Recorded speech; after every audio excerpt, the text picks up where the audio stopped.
Hi friends, price Lord. எல்லாம் எப்படி இருக்கீங்க? நல்லா இருக்கீங்களா? ஓகே ஃப்ரெண்ட்ஸ், இன்னைக்கு ஆரோக்கியமான சட்டங்களில் 62வது சட்டம் பார்க்க போகிறோம் ஃப்ரெண்ட்ஸ். என்ன சட்டம்னா சண்டை போடக்கூடாது.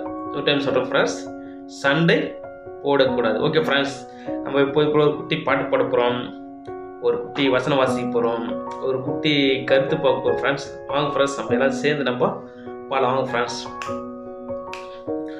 ஓடு ஓடு விலகி ஓடு, வேண்டாத அனைத்தையும் விட்டு ஓடு. ஓடு ஓடு தொடர்ந்து ஓடு, இயேசு கிறிஸ்துவை நோக்கி ஓடு. ஓடு ஓடு விலகி ஓடு, வேண்டாத அனைத்தையும் விட்டு ஓடு. ஓடு ஓடு தொடர்ந்து ஓடு, இயேசு கிறிஸ்துவை நோக்கி ஓடும். சண்டை தர்க்கங்களை விட்டு ஓடு, அன்பு அமைதியை தினம் தேடு. சண்டை தர்க்கங்களை விட்டு ஓடு, அன்பு அமைதியை தினம் தேடு. நீ தினம் தேடு. ஹோ ஓடு ஓடு விலகி ஓடு, வேண்டாத அனைத்தையும் விட்டு ஓடு. ஓடு ஓடு தொடர்ந்து ஓடு, இயேசு கிறிஸ்துவை நோக்கி ஓடு. ஓகே ஃப்ரெண்ட்ஸ், ஒரு குட்டி பாட்டு பாடிட்டோம், ஒரு குட்டி வசனம் வாசிக்க போறோம் ஃப்ரெண்ட்ஸ். அந்த வசனம் எங்க இருக்குன்னா 2 தீமோத்தேயு 2வது அதிகாரம் 24வது வசனம் ஃப்ரெண்ட்ஸ். என்ன வசனம்னா, கர்த்தருடைய ஊழியக்காரன் சண்டை பண்ணுகிறவனுமா இராமல் எல்லாரிடத்திலும் சாந்தம் உள்ளவனும் போதக சமர்த்தனும் தீமையை சகிக்கிறவனமாய் இருக்க வேண்டும் சொல்லிட்டு இந்த வசனம் சொல்லுது ஃப்ரெண்ட்ஸ். இன்னொரு டைம் வாசிக்கிறேன் ஃப்ரெண்ட்ஸ். கர்த்தருடைய ஊழியக்காரன் சண்டை பண்ணுகிறவனமா இல்லாமல் எல்லாரிடத்திலும் சாந்தமுள்ளவனும் போதக சமர்த்தனும் தீமையை சகிக்கிறவனமா இருக்க வேண்டும் சொல்லிட்டு இந்த 2 தீமோத்தேயு 2வது அதிகாரம் 24வது வசனத்துல இருக்குது ஃப்ரெண்ட்ஸ். ஓகே ஃப்ரெண்ட்ஸ், இந்த வசனத்தோட கருத்துல நான் பவுல் வந்து தீமோத்தேயுக்கு வந்து ஒரு ஆலோசனை சொல்றாரு ஃப்ரெண்ட்ஸ். என்னன்னா, கர்த்தருடைய ஊழியக்காரர்கள், கர்த்தருடைய பிள்ளைகள், விசுவாச மக்கள் எல்லாரும் சண்டை போடக்கூடாது. சண்டை போடாம நீங்க ஒரு மனதோட தினமும் என்ன பண்ணும், ஒரு மனதோட இருங்க, அமைதியா இருங்க, அமைதி நாடுங்க. எல்லா இடத்துலும் சாந்த குணம், உங்களை பார்த்தவே எல்லா இடத்துலும் அவங்களுக்கு சாந்த குணம். நீங்கள் எப்பயும் அமைதியான ஆள், நீங்கள் அமைதியான ஒரு நேர்மையான மனுஷன் சொல்லிட்டு நீங்கள் அநேகருக்கு எல்லாருக்கும் தெரிஞ்சிருக்கணும். அதனால் விசேஷமாக பாஸ்டர்மார்கள், போதகர்கள், எல்லா ஊழியக்காரர்கள், பிஷப்மார்கள் எப்படி இருக்கணும், ஒரு சாந்த குணமுள்ளவனாக இருக்கணும். சண்டை போடக்கூடாது, எதுக்கும் சண்டை போடக்கூடாது, எதுக்குமே சண்டை போடக்கூடாது, ஒரு அமைதியோடு ஒரு வாழ்க்கை வாழணும்னு சொல்லிட்டு பவுல் வந்து தீமோத்தேயுக்கு, இளம் ஊழியக்காரரான தீமோத்தேயுக்கு ஆலோசனை சொல்கிறேன் ஃப்ரெண்ட்ஸ். ஓகே ஃப்ரெண்ட்ஸ், இதான் இந்த வசனத்தோட கருத்து. ஓகே ஃப்ரெண்ட்ஸ், நான் கூட ஒரு கருத்தை ஷேர் பண்ண விரும்புகிறேன் ஃப்ரெண்ட்ஸ். ஃப்ரெண்ட்ஸ், நம்மில் அநேகர் பார்த்தீங்கன்னா நிறைய பேர் என்ன பண்ணுவோம், பாஸ்டர் இருப்பாங்க, எல்லாம் ஊழியக்காரர் இருப்பாங்க. சில ஊழியக்காரர் எடுத்துக்கங்க, விசுவாச மக்கள் எடுத்துக்கங்க, எல்லாரும் மனிதன். அதாவது இந்த வேதம் வந்து கிறிஸ்தவருக்கு மட்டும் இந்த வேதம் கொடுக்கப்படல, கிறிஸ்தவருக்கு மட்டும் கொடுக்கல, எல்லா மனு உலகத்துக்கும், இந்த பூமியில் உள்ள அனைத்து மக்கள் இனத்திற்கும் ஒரு நல்ல ஒரு வாழ்க்கை வாழணும், ஒரு சமாதானமான வாழ்க்கை வாழணும், ஒரு நீதியுள்ள வாழ்க்கை வாழணும், ஒரு நேர்மையான வாழ்க்கை வாழணும், ஒரு நல்ல நற்பண்புள்ள, ஒரு நல்ல குணமுள்ள, ஒரு நல்ல குணமுள்ள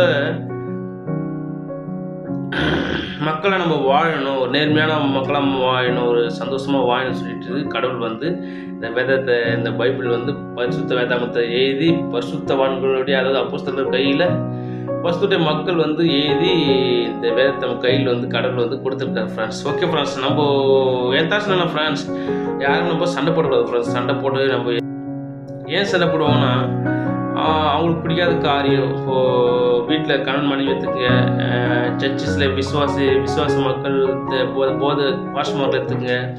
அப்படி இல்லைன்னா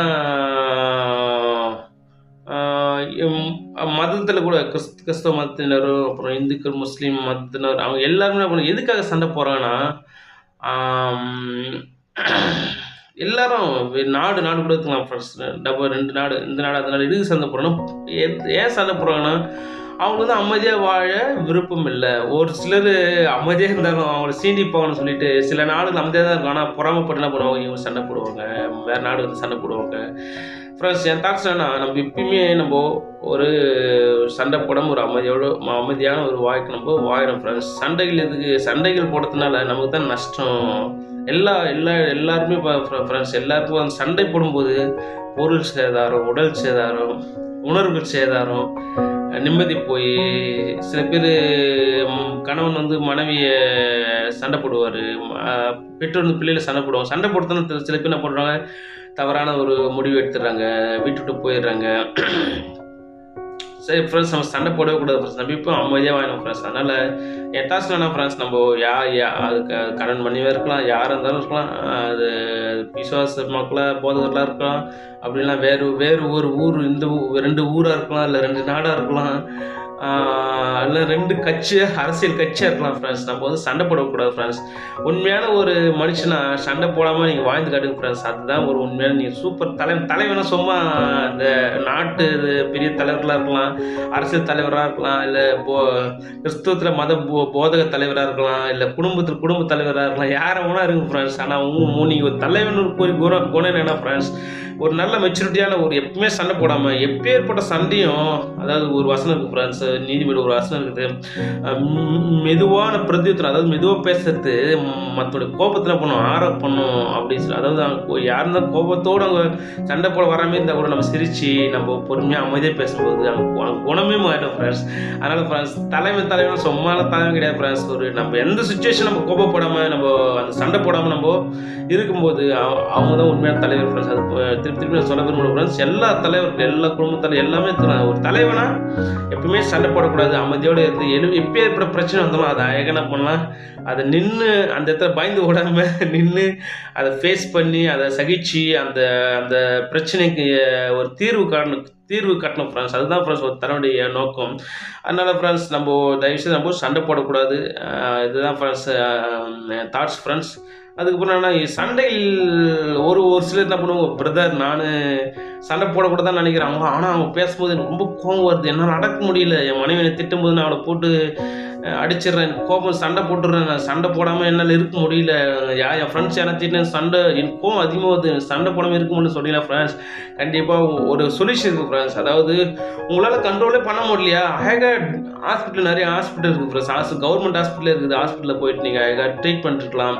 ட்ரீட்மெண்ட்கும்போது இப்போ இந்த காலகட்டத்தில் எல்லா 35-40 வயசு தாண்டினாவே ஆட்டோமேட்டிக்காக ஏதோ ஒரு பிரச்சனை உடம்பு வரதான் செய்யுது ஃப்ரெண்ட்ஸ். ஓகே, அதனால் சில பேர் அப்புறம் மாத்திரை மருந்துலாம் எடுக்கக்கூடாது, அதெல்லாம் பாவம், ஐயோ அதெல்லாம் எடுக்கக்கூடாது சொல்லுவாங்க. அதெல்லாம் வந்து தப்பு ஃப்ரெண்ட்ஸ், அது முட்டாள்தனமான ஒரு காரியம். டாக்டர் உருவாக்குனவரே கடவுள் தான் ஃப்ரெண்ட்ஸ். அதனால் நம்ம வந்து தயவுசெய்து கோபத்தை அடக்க முடியல, ஐயோ பிரதர் என்னால் கோபத்தையே அடக்க முடியல இல்லைன்னு சொல்கிறீங்களா, தயவுசெய்து நீங்கள் போயிட்டு ஹாஸ்பிட்டலுக்கு போய் செக் பண்ணிவிட்டு அதுக்காக நீங்கள் டேப்லெட் எடுக்க ஆரம்பிங்க. கவர்மெண்ட் ஹாஸ்பிட்டல் போங்க, தனியார் ஹாஸ்பிட்டல் கவர்மெண்ட் ஹாஸ்பிட்டல் போங்க, மாத்திரை எடுங்க. அது உங்களுக்கு கோபத்தை என்ன பண்ணும், அதை கட்டுப்படுத்தும். அந்த டேப்லெட் வந்து உங்கள் கோபத்தை கட்டுப்படுத்தும்.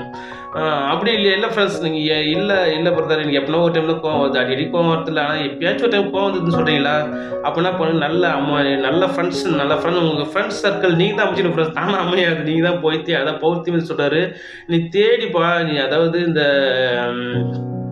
சில பணாசப்பட்டு வீந்து போவாங்க, நீங்கள் அதெல்லாம் விட்டுட்டு அன்பு, விசுவாசம், அமைதி, சாந்தம், விசுவாசம், சமாதானம், அதை தேடி நாடு அப்படின்னு சொல்லிட்டு அப்படின்னா நீ தான் போய்த்தான், நீ தான் போகணும், நீ தான் தேடணும், நீ தான்ப்பா அந்த சூழ்நிலை, அந்த அட்மாஸ்பியர், அந்த சூழ்நிலை நீ தான் அமைத்து கொள்ள வேண்டும் சொல்லிட்டு பவுல் தீமத்துக்கு ஆடு சொல்கிறார் ஃப்ரெண்ட்ஸ். அதனால் நம்ம ஃப்ரெண்ட்ஸ் நம்மளது தானாக அமையாது, நம்ம வந்து நல்ல ஃப்ரெண்டோட ஃப்ரெண்ட்ஷிப் வச்சுக்கணும், அமைதியோட நல்ல ஆலோசனை சொல்லி நல்ல போதகர்கள் இருப்பாங்க. எல்லா போதகர்களும் கெட்டவங்க இல்லை ஃப்ரெண்ட்ஸ், நிறைய போதகர்கள் நல்ல போதகர்கள் இருக்காங்க, நல்ல உலகத்துக்கு நல்ல டீச்சர்ஸ், நல்ல தலைவர்களாக இருக்காங்க. அவங்க கூட நம்ம ஆலோசனை செஞ்சு அவங்க கூட ஆலோசனை கேட்டு நம்ம அமைதியோடு வாய்க்கணும் கூட நம்ம ஃப்ரெண்ட்ஷிப் இருக்கும்போது நம்முடைய மனம் அமைதியாக இருக்கும், நம்முடைய சிந்தை அமைதியாக இருக்கும், நம்முடைய உணர்வுகள் அமைதியாக இருக்கும், நம்ம சந்தோஷமாக ஒரு சந்தோஷமான ஒரு வாழ்க்கை வாழலாம் ஃப்ரெண்ட்ஸ். அதனால் ஃப்ரெண்ட்ஸ், எப்பேற்பட்ட பிரச்சனை இருந்தாலும், அது பெரிய பிரச்சனை இருந்தாலும், அது எவ்வளோ பெரிய பிரச்சனை நம்ம என்ன பண்ணோம் ஃப்ரெண்ட்ஸ், நம்ம நல்ல ஒரு சாந்தத்தோடு அமைதியோடு நம்ம அந்த பிரச்சனையை கையாளும் போது நம்ம தான் சிறந்த தலைவர், நம்ம தான் சிறந்த போதகர், நம்ம தான் சிறந்த தேசத்தின் தலைவர், நம்ம தான் சிறந்த ஒரு மனிதர் ஃப்ரெண்ட்ஸ். அதனால் ஃப்ரெண்ட்ஸ், நான் தயவுசெய்து என்ன சொல்கிறேன்னா, நம்ம கண்டிப்பாக நம்ம சண்டை போடவே கூடாது, எப்பயும் தான் நம்ம சாந்த குணமுள்ளவர்களாக இருக்கணும் ஃப்ரெண்ட்ஸ். ஓகே ஃப்ரெண்ட்ஸ், நிறைய சொல்லிட்டேன். ஓகே ஃப்ரெண்ட்ஸ், அப்போது இன்றைக்கி தாட்ஸ்னால் சண்டை போடக்கூடாது ஃப்ரெண்ட்ஸ். எந்த சுச்சுவேஷன் இருந்தாலும் சண்டை நம்ம போடவே கூடாது ஃப்ரெண்ட்ஸ். 2 சண்டை போடுறது 2 காரணம் சொன்னால், ஒன்று ட்ரீட்மெண்ட் ஹாஸ்பிட்டல் போய்ட்டு மாற்றிடுங்க.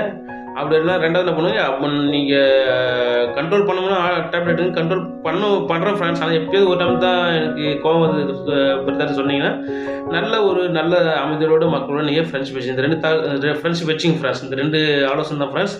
ஓகே ஃப்ரெண்ட்ஸ், தாட்ஸ் நமக்கு புரிஞ்ச மாதிரி நம்புகிறேன். Okay friends, bye friends, make a nice day, God bless you, bye friends, bye.